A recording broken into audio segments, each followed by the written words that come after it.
Well, if it's Sunday morning,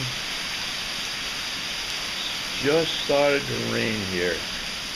It's 10 minutes to 9. I was up outside a little earlier and there was just a little wind but no rain.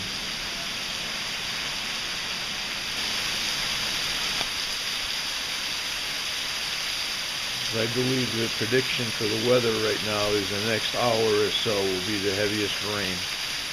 Maybe even for the rest of the day. The storm has backed off quite a bit.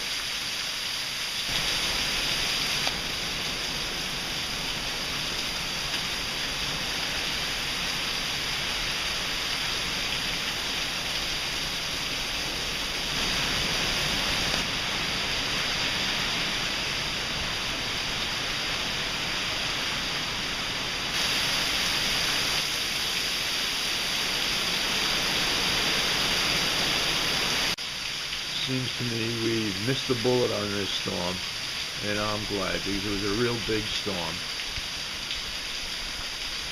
Although we will be getting tropical winds